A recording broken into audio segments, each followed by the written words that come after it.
আমাদের সামনে আমরা হচ্ছে এক আপুকে দেখতেছি কাটা দাগ তুলতে আসছে, ওনার হাতে হয়তো কোনো একটা সময় কেটে এখানে গেছিল। মুট করা যাবে না, এখানে কাটা দাগ আছে, এটা একটা অ্যাক্সিডেন্টাল কাটা দাগ হ্যাঁ, ছোটকালে। ছোটবেলায়। এই কাটা দাগটার হিস্ট্রিটা খুবই সহজ। মা বাবার সাথে পড়াশোনার রাগ, এটা আর আপুর সাথে আমরা কথা বলবো না এই বিষয়ে, আপু আগে জানিয়ে দিয়েছে হ্যাঁ, হ্যাঁ, যে পড়াশোনার বাবা মার সাথে ঝগড়া, এটা আমারও হয়েছে।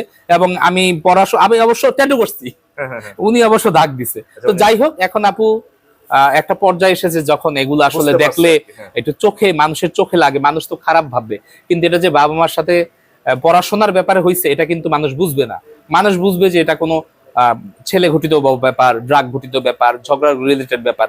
কিন্তু আমাদের এখানে অনেক মানুষ আছে যারা শুধুমাত্র বাবা মা বলছে যে এই এটা করলি কেন, ঠাস করে ব্লেডে দাগ, এই আচ্ছা। আজকে তেহারি রান্না করতে পারুম না, মেজাজ খারাপ আছে, ব্লেডে দাগ দিয়ে দিছে। আচ্ছা। সিম্পল সিম্পল বিষয়ে মানুষ দাগ দেয়, কিন্তু এভাবে প্রচার করি যে ছেলে গঠিত সমস্যা।